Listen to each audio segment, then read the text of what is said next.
સુકુલે યોજેત કન્યા પુત્રમ વિદ્યાસુ યોજેત વ્યસને યોજેત શત્રુ ઇષ્ટમ ધર્મેણ યોજેત. આ શ્લોકમાં 4 વાત કરી છે. કન્યાની એટલે કે દીકરીની, દીકરાની, દુશ્મનની અને પ્રિય વ્યક્તિની. કન્યાની વાત એ રીતે કરી છે, સુકુલે યોજેત કન્યા. દીકરીને ખાનદાન વ્યક્તિ સાથે યોજવી, મતલબ કે એવા વર સાથે એનો સંયોજન કરવો. દરેક બાપની એવી ઈચ્છા હોય, મારી દીકરી સુખી રહે, સુખી થાય. દરેક પિતા પોતાની દીકરીને સુખી જોવા માંગતા હોય છે, અને સુખી જવા માંગતા પિતાને શિખામણ આપે છે ઋષિ મુનિઓ કે દીકરીના એવા ઘરની શોધ કરજે, એવા વરની શોધ કરજે કે તારી દીકરી એને ત્રાસ ન થાય, એની શાંતિ ન હણાય.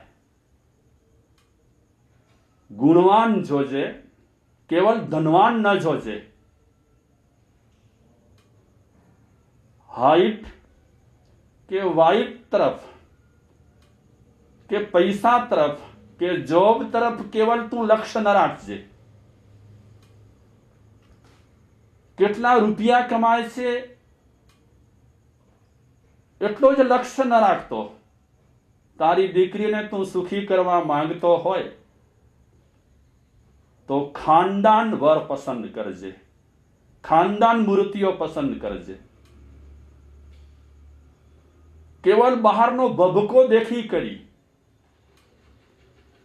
એવા કોઈ પુરુષ સાથે તારી દીકરી પરણાવીશ તો બિચારી પરેશાન થઈ જશે, હેરાન થઈ જશે. આજના કાળમાં ઘણી જ સાવધાની રાખવાની જરૂર છે.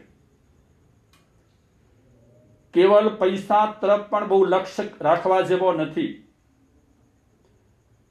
કેવલ રૂપ રંગ તરફ પણ વધારે લક્ષ્ય રાખવા જેવો નથી. આજે એ પણ ચોક્કસ માહિતી લઈ લેવા જેવી છે કે જેની સાથે મારી દીકરી પરણવા માંગે છે એ પુરુષને કોઈ અપલક્ષણ તો નથી ને, કોઈ દુર્વ્યસન તો નથી ને, કોઈ એને ખરાબ આદત તો નથી ને. માણસે એટલે કે બાપે દીકરીને સુખી રાખવી હોય તો સુકુલ ખાનદાન સારા ઘરના વ્યક્તિ સાથે પરણાવવી.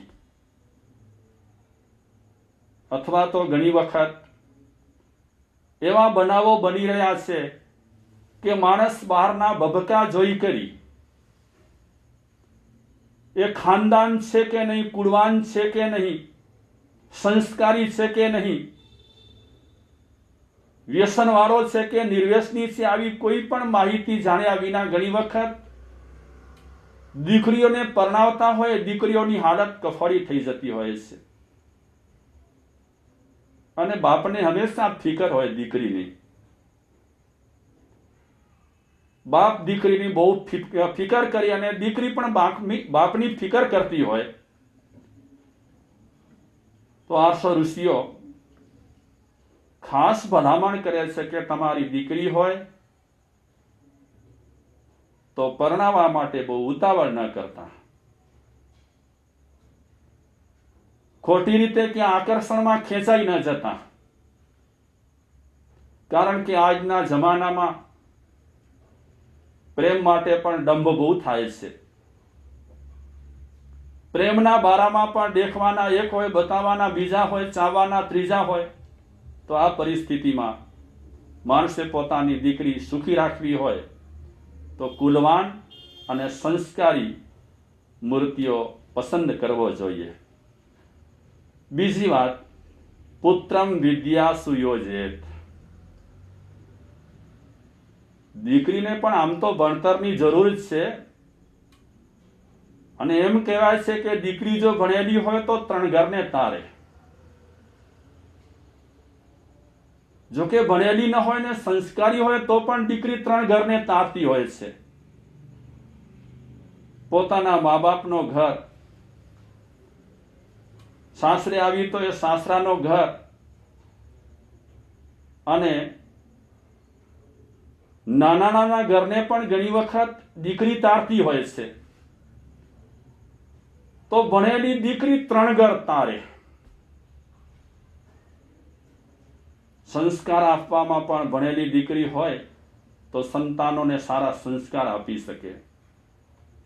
પણ આ શ્લોકમાં કેવલ પુત્ર માટે વાત કરી છે કે પુત્રમ વિદ્યા સુયોજેત. દીકરાને સુખી રાખવો હોય, સુખી કરવો હોય, સુખી દેખવો હોય તો એને ભણાવવો.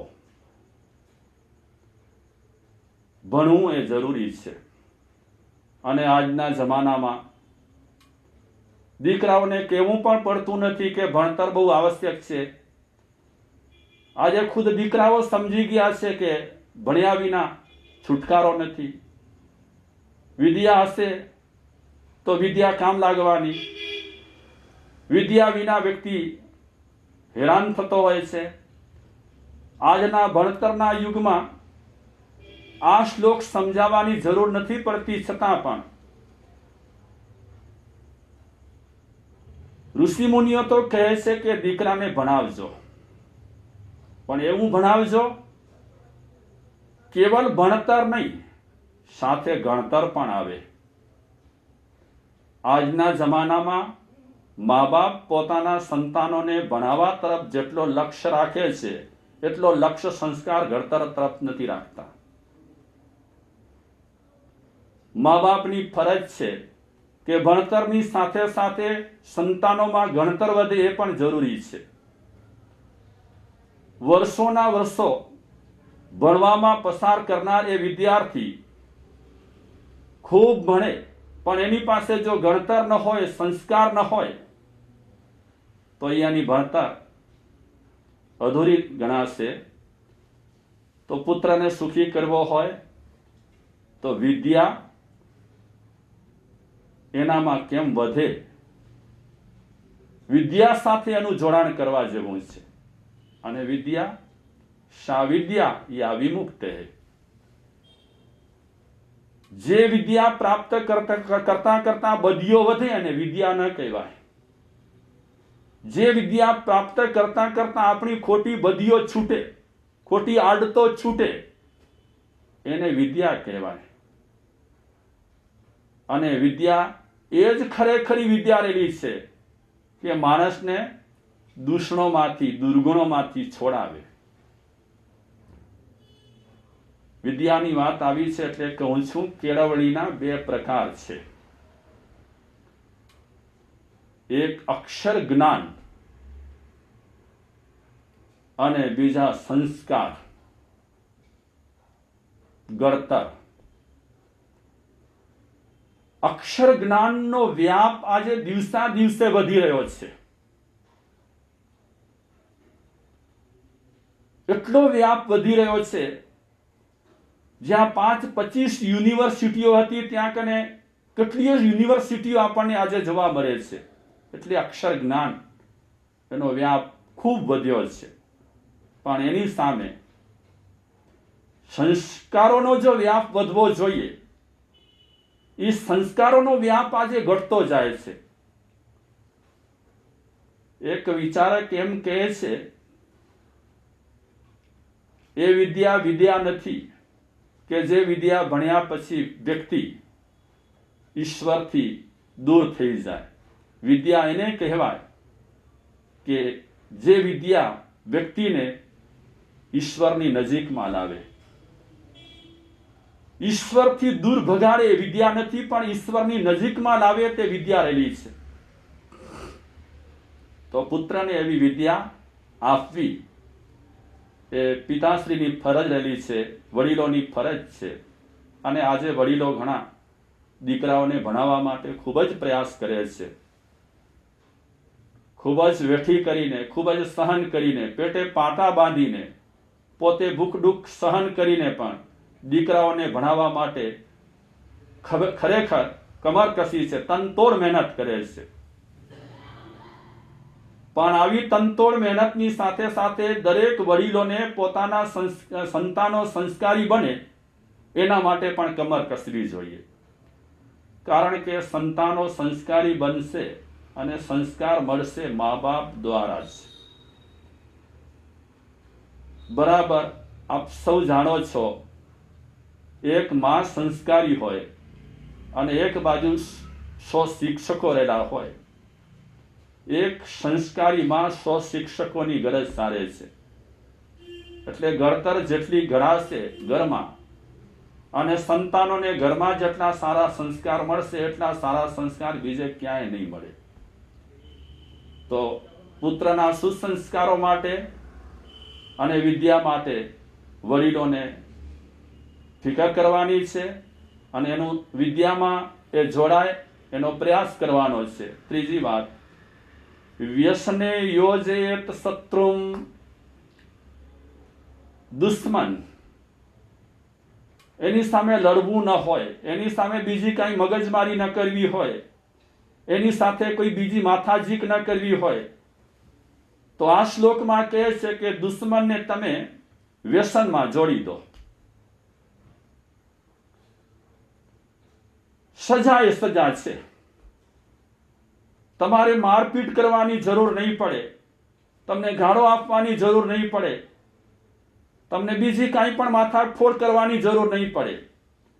દુશ્મનને સજા કરવી હોય તો એક જ ઉપાય રહેલો છે કે એને વ્યસનમાં નાખી દો, એને વ્યસનમાં લગાડી દો, જોડી દો. પહેલાના જમાનામાં કોઈ પણ માણસને સજા કરવી પડતી હતી ત્યારે એમ કહેવાય છે, ધર્મ સંસ્થામાં એને નિમણૂક કરી દેતા, એને મહંત બનાવી દેતા કોઈ પણ સંસ્થાના. વડીલો કહેતા હતા કે એને દંડ મળી જાય. હકીકતમાં એ અગ્રણી બનતો નથી, પણ એ સંસ્થાઓમાં મહંત બન્યા પછી કે અગ્રેસર બન્યા પછી એકનું ખોટું સાચું કરે કે એને સજા મળી જાય. તો એ રીતે લાકડી પણ ન તૂટે અને દુશ્મન પણ ઠીક થઈ જાય, એના માટે આ શ્લોકમાં રસ્તો બતાવ્યો કે દુશ્મનને તમે વ્યસનમાં જોડી દેજો. બરબાદીનું મુખ્ય દ્વાર એટલે વ્યસન. ઓટોમેટિક એ દુશ્મન વ્યસન સેવી કરી અને બરબાદ થઈ જશે. આપણે જોઈએ છીએ આજે ચારે બાજુ કે જેના જેના જીવનમાં વ્યસન ઘૂસ્યા છે એની બરબાદી શરૂ થઈ ગઈ છે.